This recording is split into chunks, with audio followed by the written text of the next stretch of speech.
할렐루야. 아멘. 오늘 또 거룩하고 복된 주일을 맞이해서 하나님 전에 나와 예배하는 사랑하는 성도 여러분들에게 하나님의 크고 놀라우신 은혜가 충만하게 임하시기를 주님의 이름으로 축원합니다. 아멘. 오늘은 맥주 감사 주일이에요.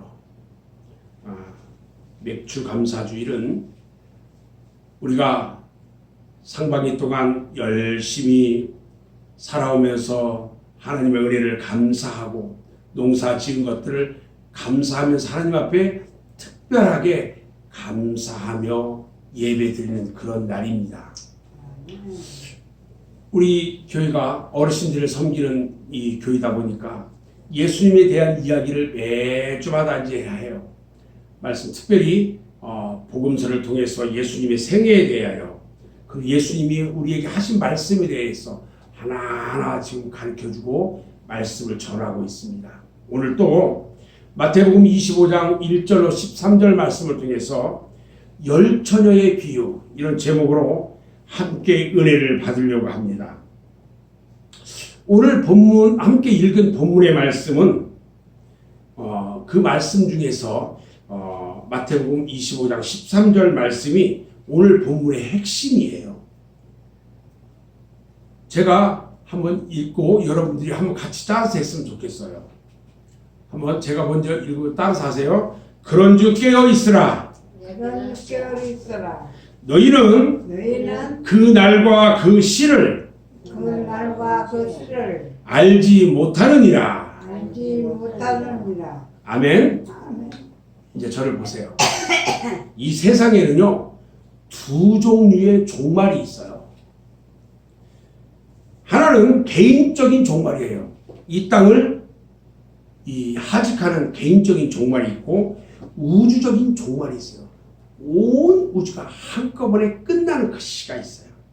그래서 두 종류의 종말이 있어요.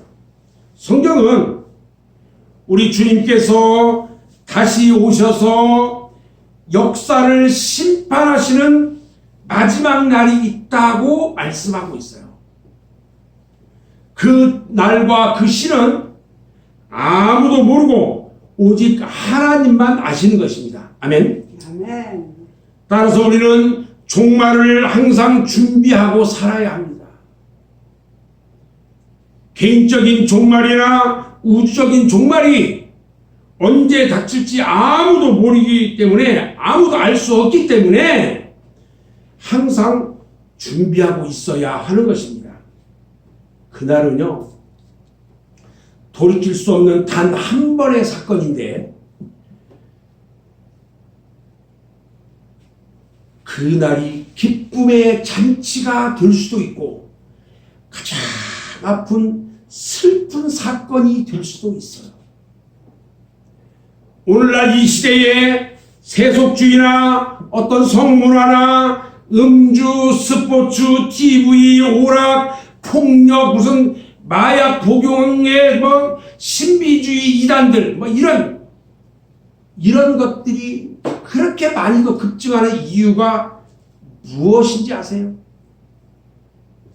이것은 바로요 이성으로부터 도피하려고 하기 때문에 그래요.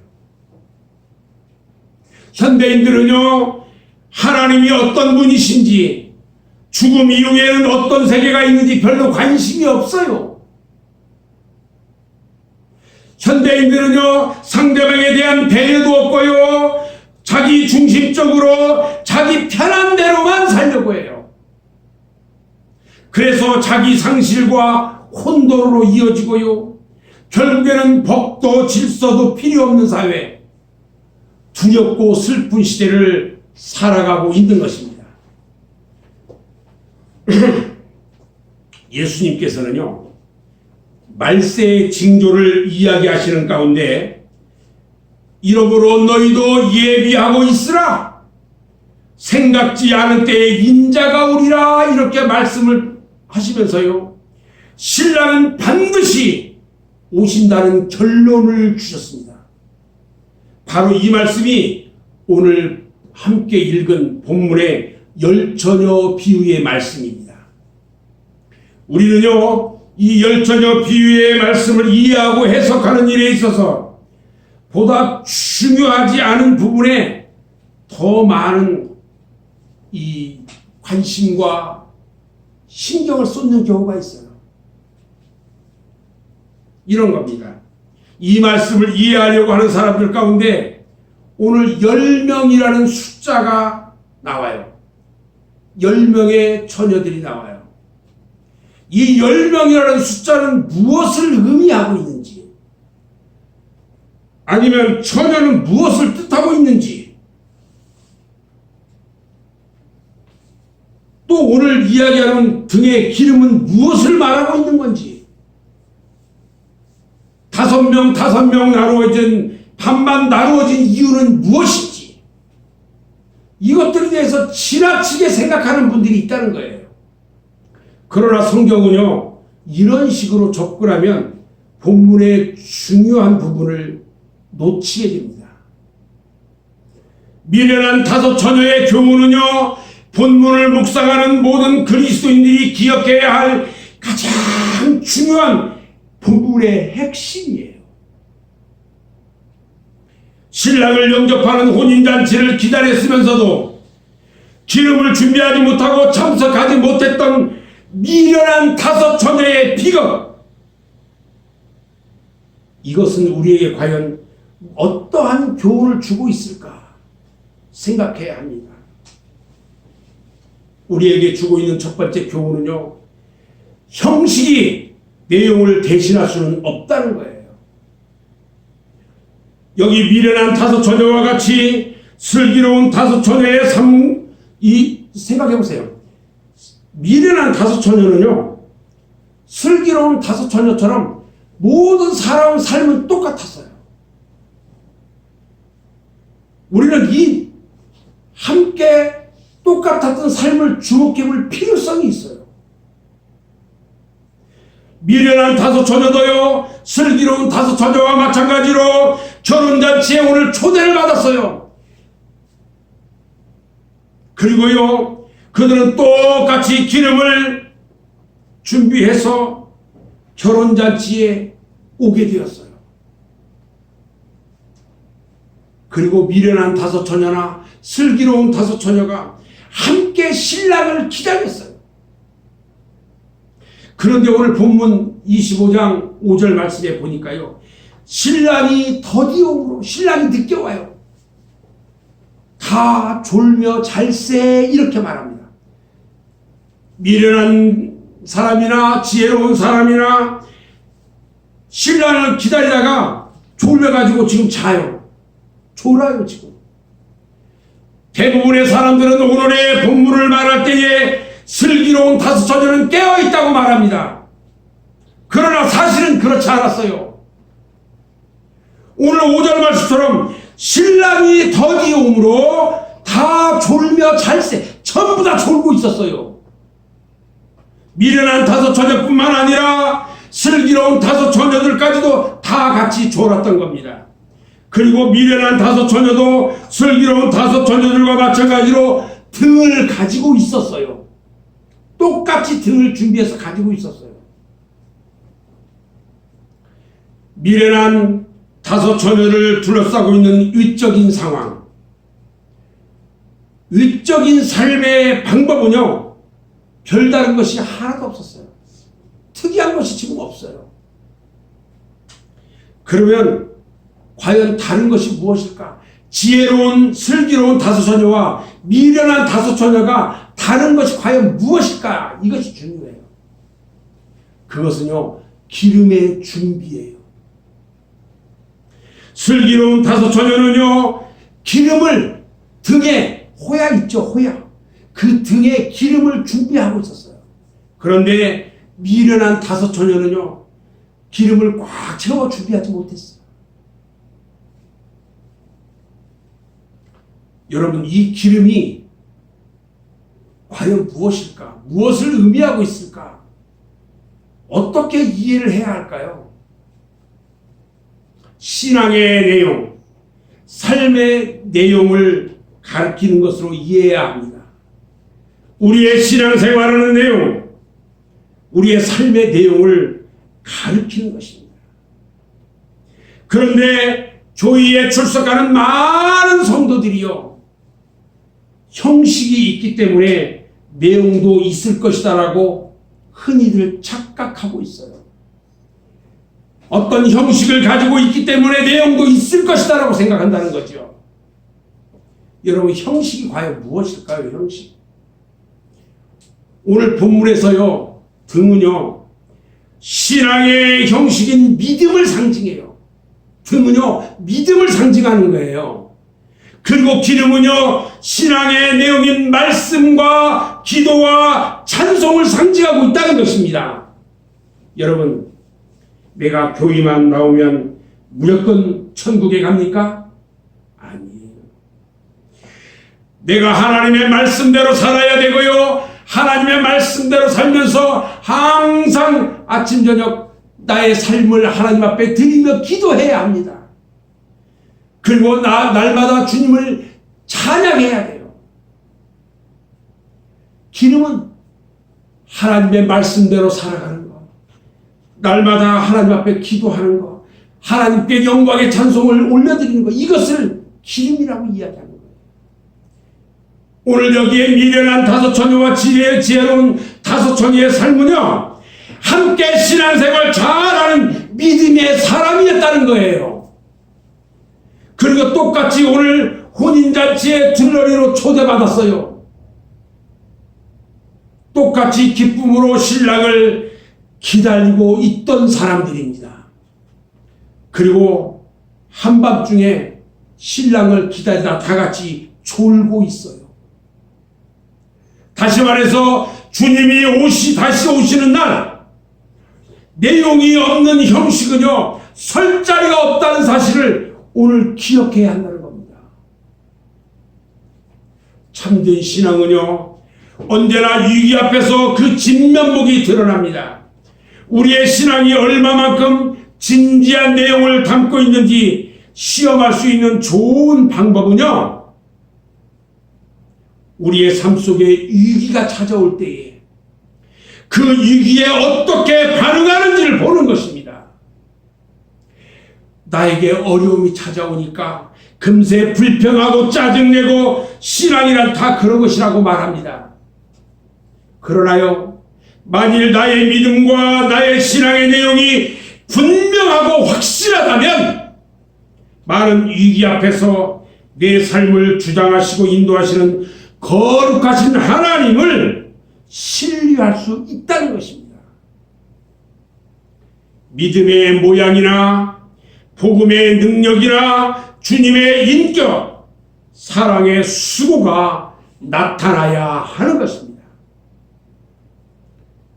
에베소서 5장 8절로 9절 말씀에 보면요, 어두움의 일을 벗어버리고 신실한 삶으로 빛의 자녀로 삶을 살아야 한다고 말하고 있습니다.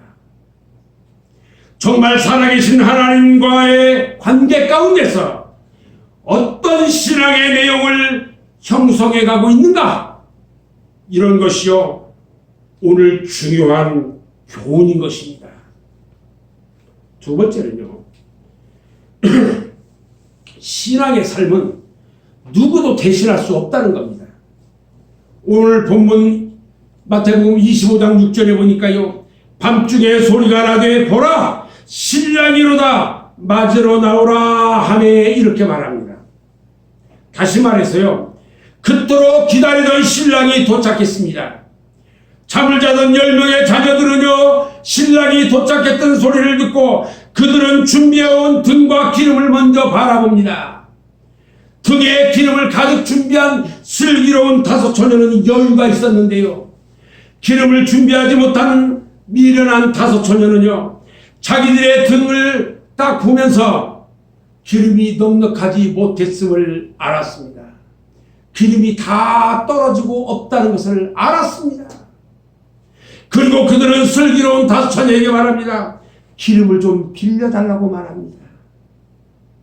이 미련한 다섯 처녀는 기름을 넉넉하게 준비한 슬기로운 자들 앞에서 기름을 빌릴 수 있을 것으로 착각하고 있었습니다. 이것은 미련한 자들의 또 하나의 착각입니다. 슬기로운 다섯 처녀는요, 미련한 자들의 이 부탁을 냉정하게 거절합니다. 뭐라고 합니까? 기름 파는 곳에서 사가지고 오라고 그랬어요. 우리 예수님께서는요, 오늘 이 비유 말씀을 통해서 우리에게 강력하게 말씀하시는 내용이 있습니다. 그것은요, 신앙의 내용은 서로 빌려주고 빌릴 수 없다는 말을 하고 있어요. 신앙은요, 누구에게 빌릴 수도 없고 빌려줄 수도 없어요. 내가 저 사람의, 내 남편의, 내 부인의, 내 자녀의 신앙을 빌려주고 빌릴 수가 없다는 겁니다. 신앙은요, 나와 하나님 둘만의 관계예요.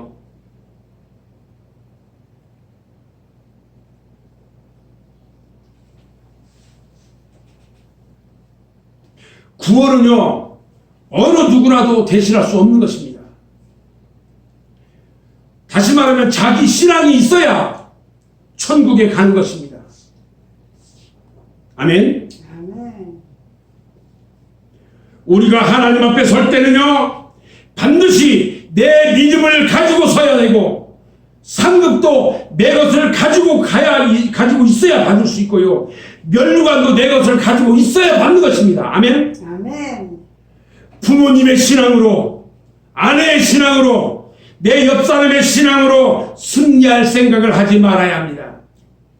오직 내 신앙으로, 내 믿음으로만이 승리하는 삶을 살 수가 있는 것입니다. 오직 하나님과 나와 직접적인 관계가 있어야 하는 것입니다. 자기 자신이요, 믿음의 내용을 가져야 하는 것입니다. 여러분들은요, 제가 묻겠습니다. 혹시 하나님을 만나신 사실이 있습니까? 여러분들은 거듭난 사실이 있습니까? 여러분들은 예수 그리스도 앞에 무릎 꿇고 그분을 나의 주, 나의 하나님으로 고백했던 적이 있습니까?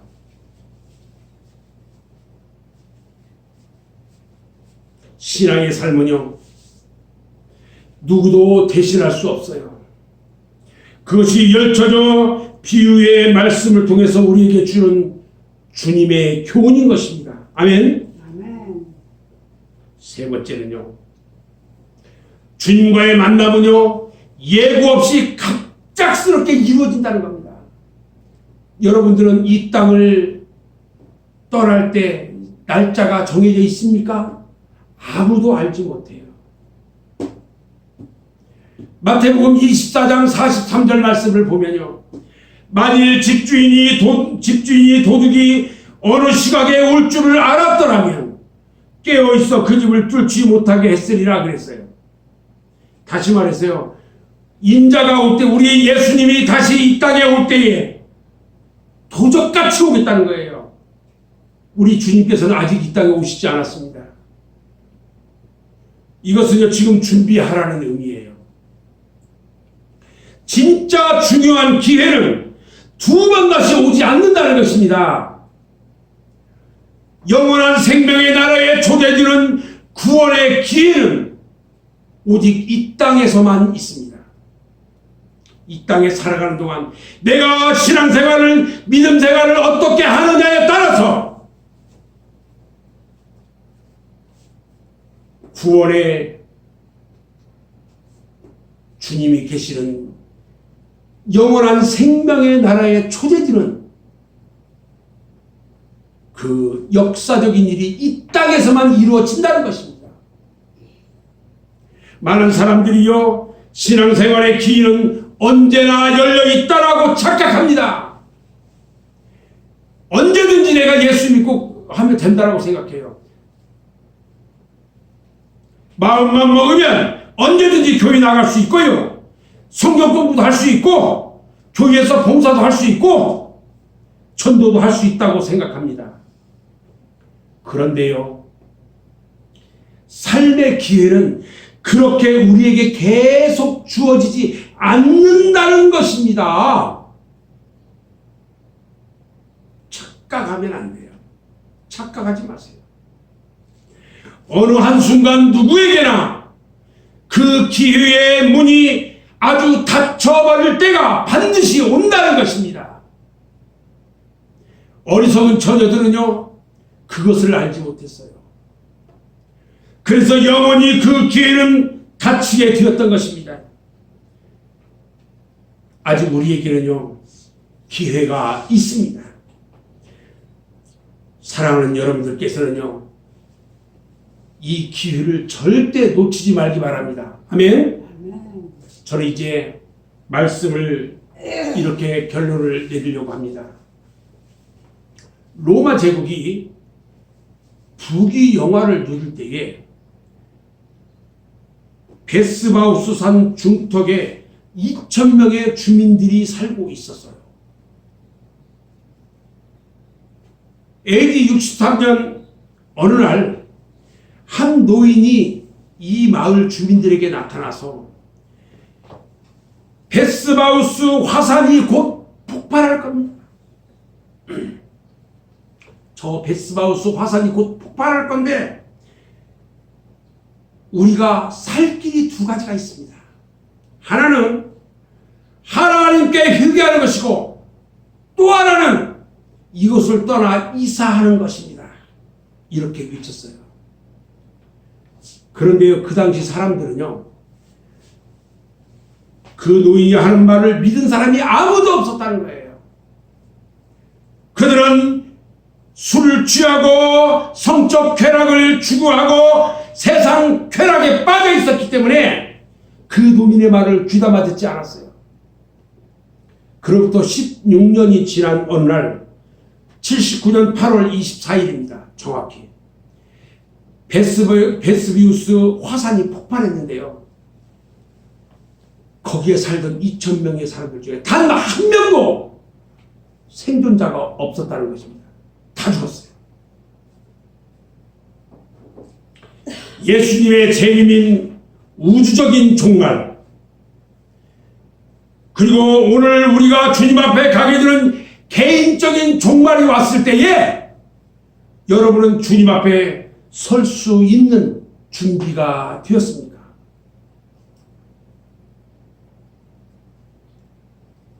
어느 날 주일학교에 다니는 어린 소녀 하나가 교회에서 와서 엄마에게 물었습니다. 엄마, 주일학교 선생님이 말씀하시는데 이 세상의 삶은 천국의 삶을 준비하는 거래요. 그게 맞아요? 이렇게 물었어요. 그런데 엄마가 그 딸이 하도 말하는 게 이뻐서 맞아 대답했어요. 그때 이 꼬마 소녀가 엄마에게 이렇게 묻습니다. 엄마는 작년에 오스트리아에 갔다 온다고 준비하고 갔다 오고 올해 이번에 또 영국에 간다고 하는데 다른 나라에 갈 때마다 여행할 준비를 그렇게 열심히 하면서 왜 천국 갈 준비는 안 해요? 놀러가는 여행 준비를 하면서 왜 천국 갈 준비를 안 하느냐고 소녀가 엄마에게 물었단 말이에요. 딸의 질문을 받은 엄마는 말문이 막혔어요. 여러분은 왜 준비를 안 하시는가요? 인생의 가장 진지한 여행, 육체를 버리고 떠나가는 이 마지막 여행, 이 여행을 위해서 여러분은 주님을 만날 준비가 얼마나 되어 있느냐는 것입니다. 여러분들은 주님을 만날 준비가 잘 되어 있습니까? 우리는 다시 한번 뒤돌아봐야 합니다. 아멘. 마지막 삶을 살아가는 우리 모두는요, 슬기로운 다섯 처녀와 같이 믿음의 등과 말씀, 기도, 찬송으로 영광을 올려드리는 그 기름을 잘 준비해야 합니다. 그리고 신랑 되신 주님이 오실 때를 준비하고 기다리면서 함께 혼인잔치에 참여하는 복된 여러분 모두가 되시기를 주님의 이름으로 축원합니다. 아멘. 기도하겠습니다.